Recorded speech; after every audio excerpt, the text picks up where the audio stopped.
The night began with the soft glow of lanterns reflecting against the polished railings of the Titanic-styled dinner cruise. I had not expected the evening to be more than a nostalgic indulgence, a chance to slip into history for a few hours, but fate had its own script written for me. I remember standing near the entrance, adjusting my black jacket, when my eyes first caught her. Recheal. She was dressed in a gown the color of midnight, with a neckline that whispered of elegance rather than provocation. At 45, she carried herself with the grace of a woman who had lived, and yet, in the subtle sadness of her eyes, I saw something else, something waiting to be awakened. Her husband was beside her, tall and proud, chatting loudly with another couple. But even as he spoke, I noticed her attention drifting. Her gaze moved across the room, almost searching, until it found mine. For a moment, she didn't look away. There is a kind of silence that speaks louder than words, and in that instant, across the polished floors and clinking glasses, her eyes said more than any polite greeting could. They said, "See me. Not just the wife, not just the mother, not just the woman who has done her duty for decades, but me." I sipped my champagne, pretending to be absorbed in the slow movement of the string quartet, yet I felt her gaze linger. It was not a bold stare but a quiet tether pulling me toward her. The room itself was drenched in romance. The tables were draped in white linens, golden cutlery set as if for royalty, candles flickering like tiny flames of forbidden desire. The air carried the aroma of roasted duck and wine, yet beneath it, there was something more intoxicating, the promise of possibility. Later, when the guests were seated, I found myself across the hall from her table. Recheal sat poised, her back straight, her smile measured. Her husband engaged in animated conversation with the man next to him, but she sat silently, stirring her wine as though her thoughts were elsewhere.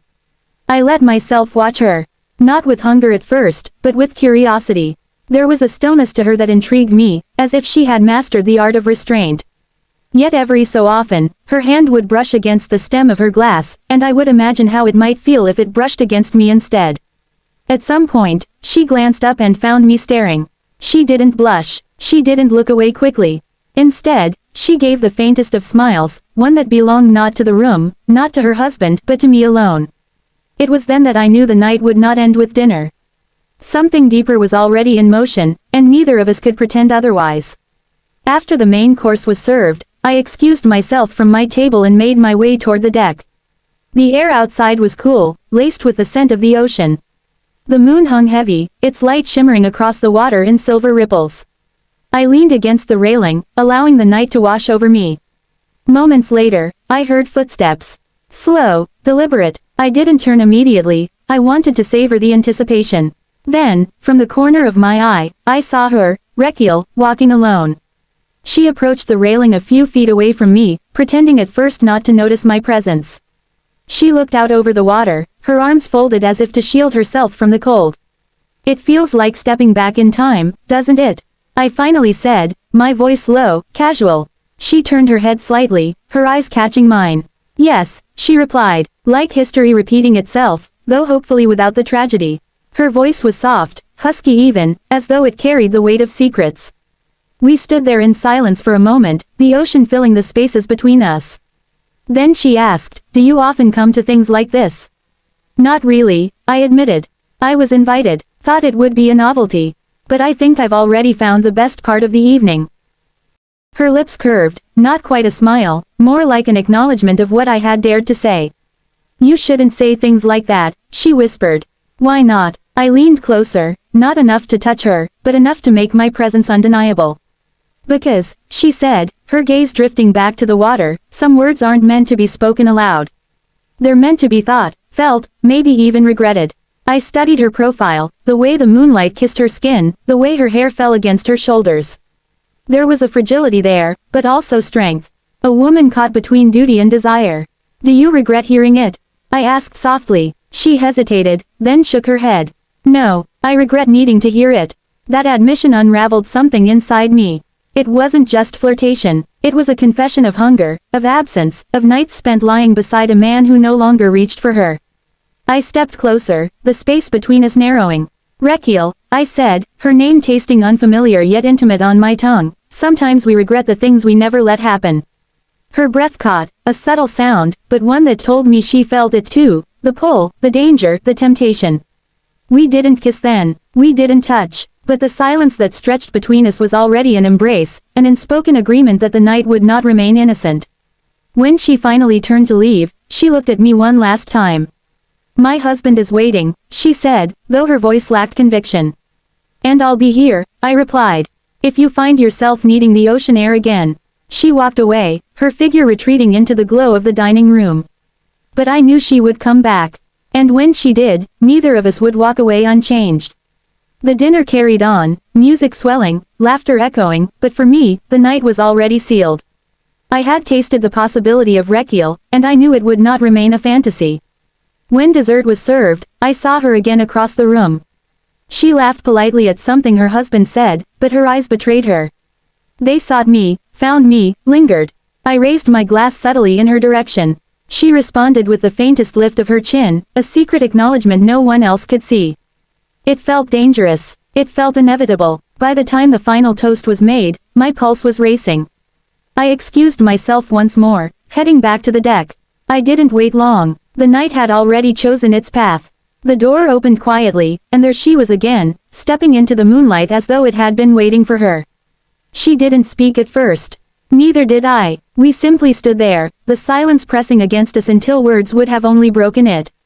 Finally, she whispered, "This is madness." "Maybe," I said, taking a step closer. "But sometimes madness is the only thing that makes us feel alive." Her hand brushed against the railing, and for the first time, I reached for it. Our fingers touched, lightly, hesitantly, but the spark was undeniable. She didn't pull away. Her breath trembled, her eyes closing for a moment as though savoring a forbidden taste. "This can't go further," she murmured, though her grip on my hand tightened instead of loosening. I leaned closer, my lips brushing the air near her ear. "Then let's not call it further. Let's just call it now." She turned, finally facing me fully. Her eyes burned with conflict, with longing, with years of suppressed desire breaking free. And then, without another word, she kissed me. Her lips were soft yet urgent, as if years of silence had been dammed up inside her and suddenly released in a flood. The kiss was not tentative. It was hungry, desperate, the kind of kiss that comes from a woman rediscovering a part of herself she thought was lost. I felt her trembling, not from cold, but from the rawness of what she was allowing herself to feel. Her hands clutched the lapels of my jacket, pulling me closer, as though she needed proof that I was real. When she finally broke the kiss, her breath was ragged. She pressed her forehead against mine, whispering, "God, what am I doing?" "You're reminding yourself you're alive," I murmured, my hands resting gently on her waist. Her eyes searched mine, filled with both fear and fire. "If anyone sees us." "No one will," I interrupted softly. "And even if they did, they'd only see two people looking at the ocean." She let out a shaky laugh, though her lips quickly sought mine again. This time, the kiss deepened, her tongue brushing against mine with the hunger of a woman starved of affection. I pulled her closer, feeling the warmth of her body through the thin fabric of her gown. The world around us seemed to vanish, the ship, the music, even her husband, leaving only us suspended in the night air. When we broke apart again, her cheeks were flushed, her eyes shimmering with desire she couldn't hide anymore. "This can't happen here," she whispered urgently, though her body betrayed her words by leaning against me. "Then let's find somewhere else," I said, my voice low, steady, tempting. She hesitated, her fingers still entwined with mine, as though weighing the weight of her vows against the craving of her heart. Finally, with a deep breath, she nodded. "Not long. Just, not long." We moved quietly, careful not to draw attention. The ship's lower levels were quieter, the sounds of laughter and music fading as we descended into corridors draped in vintage decor. I led her down a hallway, past closed doors and flickering lamps, until we found one of the unoccupied cabins reserved for staff. It was small, yet private, with just enough space for two hearts to collide. The moment the door closed behind us, she pushed me against it, her lips finding mine again with an intensity that stole my breath. Her hands roamed my chest, urgent, as though every second mattered. I could feel her need, not just physical but emotional, a need to be wanted, to be claimed. I pulled her closer, my hands sliding down her back, memorizing every curve, every shiver that coursed through her. When my lips trailed down her neck, she gasped softly, her fingers tangling in my hair. "It's been so long," she whispered, her voice breaking. Those words pierced me more than any touch. They were not just about desire but about neglect, about years of going unseen. "Then let me remind you," I said, my lips brushing against her ear. Let me remind you what it feels like. Her eyes glistened with unshed tears, but she nodded, surrendering to what she had denied herself for too long. As our bodies pressed closer, I felt her shedding layers of restraint, her sighs growing louder, her movements more desperate. She kissed me again, fiercely, as though reclaiming a piece of herself with every breath. Time seemed suspended in that tiny cabin. The creak of the ship, the faint hum of the engines, it all faded until there was only the rhythm of her heartbeat against mine. At one point, she pulled back, staring at me with wide eyes. If I cross this line, there's no going back. Then don't go back, I whispered. Not tonight. She closed her eyes, as if sealing a pact with herself, and when they opened again, they burned with determination. Slowly, deliberately, she allowed me to lower the straps of her gown, her skin glowing in the dim light. Her vulnerability was not just physical, it was emotional. She was giving me more than her body, she was giving me her trust. And I took it gently, reverently, as though she were something sacred. Every touch, every kiss became an act of liberation, peeling away years of repression until she was raw, alive, unmasked. She whispered my name, not in guilt but in gratitude, as though I were the answer to a question she hadn't dared to ask. Her passion grew wild, untamed, each movement driven by both longing and release. I held her tightly, meeting her need with my own, giving her the fire she had craved but been denied. When she cried out softly, burying her face against my neck, I knew she was not just surrendering to me but to herself, to the woman she still was beneath the years and the duty. We lay tangled in the aftermath, our breaths heavy, our bodies slick with sweat, the air thick with the scent of forbidden passion. She clutched the sheets, staring up at the ceiling as though afraid to look at me. Recheal, I whispered, brushing a strand of hair from her face. Her eyes flickered to mine, uncertain. Do you think less of me now? Less, I said firmly. No, if anything, I see you more clearly than anyone else ever has. Her lips trembled, and for a moment I thought she might cry. Instead, she leaned in and kissed me softly, a kiss filled not with hunger but with tenderness. We stayed like that for what felt like hours, though I knew time was slipping quickly. She had a husband waiting, a life to return to, a mask to wear again. Finally, she sat up, pulling her gown back over her shoulders. Her hands shook as she tied the straps, her breath uneven. I can't stay, she whispered. He'll notice. I nodded, though a part of me wanted to beg her not to go. But this was not a love story, it was a night, a moment, a secret. Before she left, she paused at the door, turning back to me. Promise me something, anything, I said. Never tell anyone, not my name, not this night. This has to stay ours. I rose, cupping her face gently. It will, no one will ever know. Her eyes softened, and for the first time that night, she looked at peace. Then, with a final kiss, she slipped out the door, leaving me alone with the echo of her scent and the memory of her touch. I sat on the edge of the bed, my chest still heaving, my mind a storm of emotions. I knew she was right. This could never be spoken aloud. But as the ship rocked gently on the waves, I knew also that this night would live with me forever. She was not just a woman. She was Recheal, 45, a wife, perhaps a mother, but tonight, she was mine. And though she would return to her husband, to her life, she would never forget either. I could still feel the warmth of her skin, the tremble of her breath, the way her body had clung to mine as though afraid of losing herself again. That was the moment I realized, some affairs aren't about betrayal. They're about resurrection, and Recheal had been reborn in my arms that night. The cabin felt colder after she left, as though her warmth had been the only thing keeping it alive. I sat there for a long while, staring at the door she had just walked through, wondering if she would come back. Part of me knew she wouldn't. She had taken what she needed, given what she dared, and now she was back in her husband's world. But another part of me lingered in hope, craving the sound of her footsteps again. I eventually forced myself up, straightened my jacket, and splashed water on my face. Looking in the small mirror, I saw a man who had just crossed an invisible line. Yet I didn't feel guilt. I felt alive. When I returned to the upper deck, the dinner was winding down. Couples danced slowly, swaying beneath chandeliers that glittered like captured stars. And there she was, Recheal, standing beside her husband, smiling politely at a joke someone told. She looked composed, elegant, untouched by scandal. But when her eyes found me, just for a flicker of a second, I saw the truth. A spark that no mask could hide.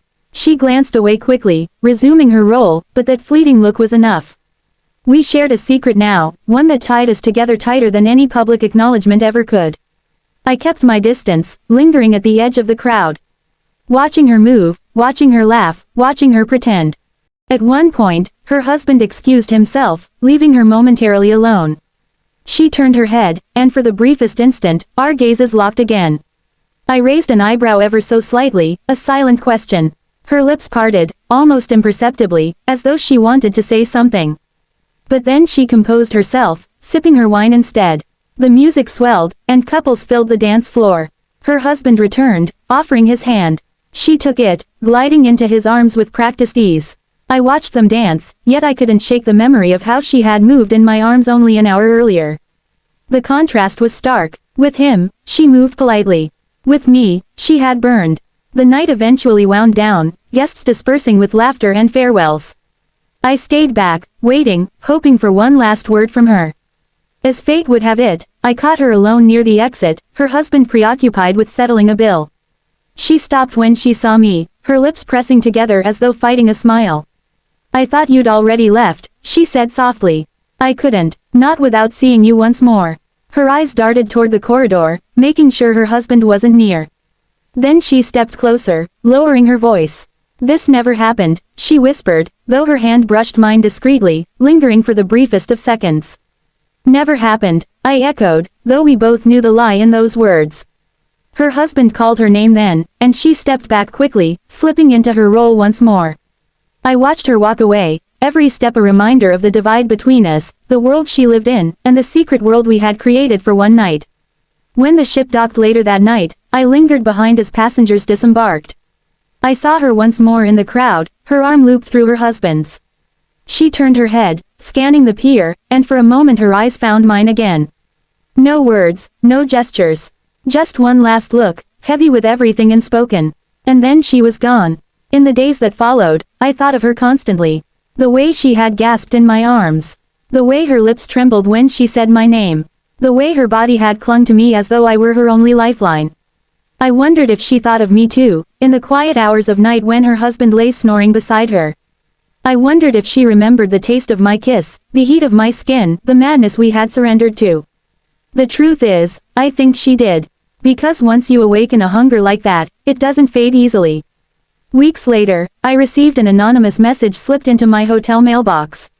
No return address, no signature, just a folded card with a single line, I will never forget. I didn't need a name. I knew it was her. I held that card for a long time, feeling the weight of it, the reality of what we had done. Some might call it betrayal. Some might call it weakness. But to me, it was something else. It was truth. Recheal had given me a piece of herself that night, a piece she couldn't give to anyone else. And in doing so, she had reminded me, and herself, that beneath the titles of wife and mother, she was still a woman. I often wondered what her life was like after that night. Did she return to her routines, pretending nothing had changed? Or did she look at her husband differently, measuring him against the fire she had found in me? The thought haunted me, but also thrilled me. Because even if she never reached for me again, I knew she would always remember. The Titanic dinner cruise was just one evening, just a few hours in the grand span of our lives. Yet it became a turning point, a secret chapter carved into the fabric of who we were. Whenever I pass by the harbor now, I can't help but look at the ships, remembering that night. Remembering her. I can almost see her standing there again, hair catching the wind, eyes searching for something she could barely admit to herself. And I can almost feel her lips on mine, the taste of her still lingering like a forbidden wine. I wonder sometimes if she regrets it. If she lies awake at night questioning why she let herself go so far. But then I remember the way she clutched me, the way her voice broke when she whispered, "It's been so long." That wasn't regret, that was release. And maybe, just maybe, she doesn't regret it at all. Because neither do I. That night was more than an affair. It was a resurrection, a reminder that beneath the duties and the routines, there is still fire waiting to burn. And for Recheal, for me, for us, the Titanic became not a symbol of tragedy but of rebirth. I will never speak her last name. I will never betray her trust. But I will also never forget the woman who risked everything for one night of passion, one night of truth. And if she ever walks back into my life, even for just a glance, I know that fire will reignite instantly. For some connections never die. They simply wait, smoldering, in the shadows of memory. I didn't expect to hear from her again after that night, yet she lingered in my mind like a ghost who refused to be banished. Every glance at the sea, every sip of red wine, every faint trace of perfume in a passing crowd pulled me back to her. It wasn't love in the conventional sense. It was something far more dangerous, an addiction born out of secrecy. Recheal had awakened a hunger in me, and I knew she had awakened something in herself too. Weeks turned into months, and still I thought of her. Sometimes I would catch myself wondering what she was doing at that very moment. Was she setting a table for dinner? Was she folding laundry in silence? Or was she lying awake in her bed, staring at the ceiling, replaying every forbidden moment of that night just as I did? I imagined her husband beside her, oblivious, his breathing deep and steady as he slept. I imagined her biting her lip in the dark, remembering my hands, my mouth, my body pressed against hers. There were nights when I woke in a sweat, convinced I could still feel her skin beneath my fingertips. I tried to bury it. Tried to distract myself with work, with other women, with the ordinary grind of life. But nothing erased her. She had left her mark on me as surely as if she had carved her name into my chest. And then, unexpectedly, another message arrived. This time it wasn't a card. It was a letter, folded neatly, slipped under my hotel door late at night. The handwriting was elegant, feminine. I see your face in the quietest moments. I hear your voice when no one is speaking. You promised me anonymity, and I trust you. But I need you to know, you were not a mistake. You were what I needed to remember who I am. No signature, but none was needed. My hands trembled as I read those words, my chest tight with a mixture of relief and longing. She hadn't forgotten. She hadn't buried it as I feared. She was still burning. I folded the letter carefully, keeping it hidden like a treasure. And for the first time since that night, I allowed myself to smile. I wanted to see her again. But I knew it wasn't possible. To chase her would be to risk exposing her, to risk everything. So I let the memory remain where it was safest, between us, in the silence of our secret. Still, I caught myself imagining what might have happened if circumstances were different. If she weren't married, if I weren't bound by the weight of her anonymity, would we have become lovers openly? Or was the fire only possible because it was forbidden? The truth gnawed at me, yet I chose not to answer it. Some questions are better left unspoken. One evening, months later, I returned to the same harbor where the Titanic-themed cruise had set sail. Another event was underway, another glittering crowd boarding a replica ship. And as I stood there, watching them, I wondered if she was among them. I scanned the faces, my heart pounding, half hoping and half dreading to see her again. But she wasn't there, not that night. Still, I felt her presence in the salt air, in the way the lights shimmered across the water. It was as though the sea itself had absorbed our secret and was whispering it back to me. I walked along the pier, hearing echoes of her laughter in the breeze. I realized then that some affairs don't end. They linger, shaping the way you see the world forever. I had kissed other women since then, touched other skin, but none of it compared. None of them carried the same weight, the same fire, the same ache of forbidden beauty that Recheal carried that night. And so, she remained etched in me, not as a fleeting encounter, but as a permanent fracture. I could live my life, smile, laugh, work, and move forward. But beneath it all, there was always her. Sometimes, late at night, I would whisper her name into the darkness, as though saying it aloud would summon her spirit back to me. Sometimes, I thought of her husband. Did he ever notice? Did he ever see the way her eyes drifted off when he spoke? Did he ever wonder why her smile sometimes carried a hidden weight? If he did, he never let it show. And perhaps that was why she had chosen me, because in me, she was seen. Truly seen. That, I realized, was what made the night unforgettable. Not just the passion, not just the secrecy, but the fact that she had been invisible for so long, and in my arms, she became visible again. It struck me that affairs are often judged by their sin, but rarely by their necessity. And for Recheal, it had been necessary. Not to betray her husband. Not to indulge in reckless passion. But to find herself again. And maybe that was why I could never resent her for it. I cherished it, because for one night on a Titanic dinner cruise, I was the man who brought a woman back to life. And in doing so, she gave me a piece of her soul that I will carry until the day I die. Time has a cruel way of softening memories, but not this one. If anything, the months only sharpened it, like a shard of glass that never dulls no matter how long you carry it. I didn't chase her, and she didn't seek me out again. But the silence between us was not emptiness, it was sacred. Her letters stopped after that second one, and I knew why. The risk had grown too high. Her husband, her life, her carefully built world, she couldn't jeopardize them further. And yet, every time I closed my eyes, she was there. The curve of her smile. The tremor of her breath. The way she whispered my name like it was a prayer she had long forgotten how to say. Sometimes, walking through a crowded street, I would swear I saw her. A flash of dark hair, a tilt of the head, a familiar perfume drifting past.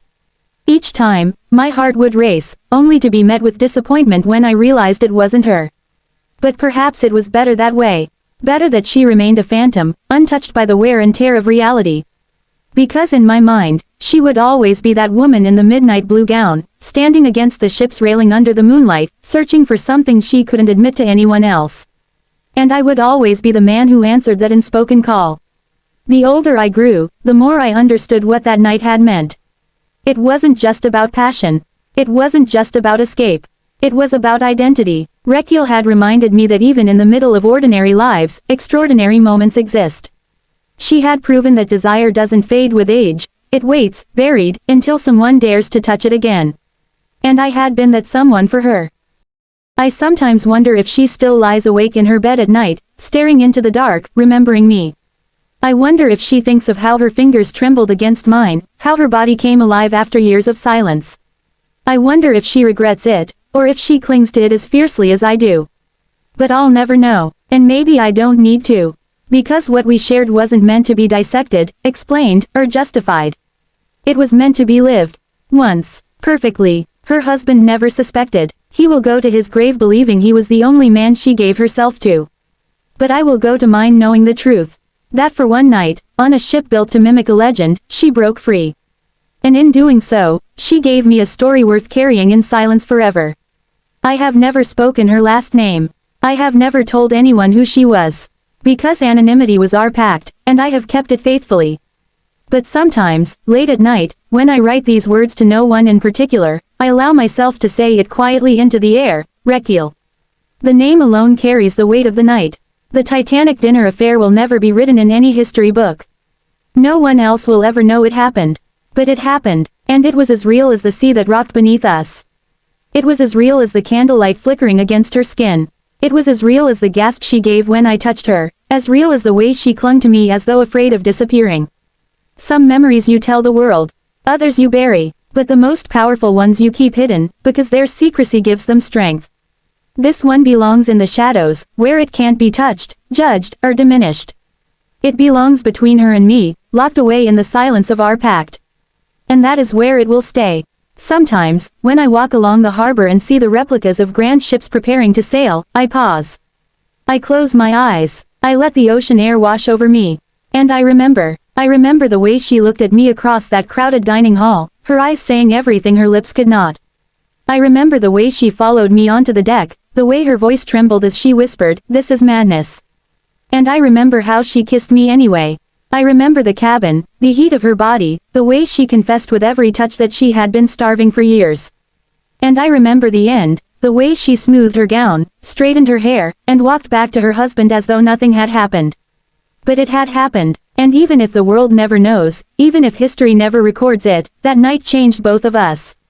For her, it was a return to herself. For me, it was a glimpse into the raw truth of human desire. We are not as steady as we pretend. We are not as loyal, as simple, as predictable as we want the world to believe. We are creatures of longing, of weakness, of fire. And sometimes, in the middle of a perfectly ordinary life, that fire consumes us. That night, on the Titanic dinner cruise, it consumed her. It consumed me, and though the flames died by morning, the ashes remain, smoldering in memory. If you ask me whether I regret it, my answer will always be no. Because in her arms, I didn't just find passion. I found truth, and sometimes, truth is worth every risk. So I will remain anonymous. She will remain protected, but the story, our story, will live on, whispered here, carried by the tide, hidden in the folds of memory. And if anyone asks whether the Titanic dinner affair really happened, I will smile. Because I know the answer. and so does she. Disclaimer. This story is a work of fiction inspired by themes of love, betrayal, and desire. It is intended for mature audiences only. Any resemblance to actual events or people is purely coincidental. Listener discretion is advised. Thank you for staying with us through this unforgettable journey of the Titanic dinner affair. Stories like this remind us that behind every marriage, every smile, and every carefully built life, there are hidden truths, whispers of longing, passion, and choices that never reach the surface. Recheal's story was not one of judgment, but of raw humanity, of what it means to feel alive again, even when the world around you believes you are settled, steady, and unshakable. We want to thank you, our loyal readers and listeners, for being part of this experience. Your time, your engagement, and your willingness to dive into the complexities of love, desire, and secrecy mean everything. Without you, stories like this would remain unspoken, left in the shadows of silence. If this story touched you, moved you, or made you think in ways you didn't expect, we invite you to stay with us for more. There are countless tales yet to be told, of forbidden passions, of hidden betrayals, of choices that change lives in quiet but irreversible ways. So, please, always subscribe to this channel. By doing so, you ensure you'll never miss another story that speaks to the heart, the soul, and the hidden corners of human desire. Your support allows us to keep bringing these powerful, raw narratives to light, one truth at a time. Until the next story, thank you for listening, thank you for believing in the power of storytelling, and thank you for being part of this journey.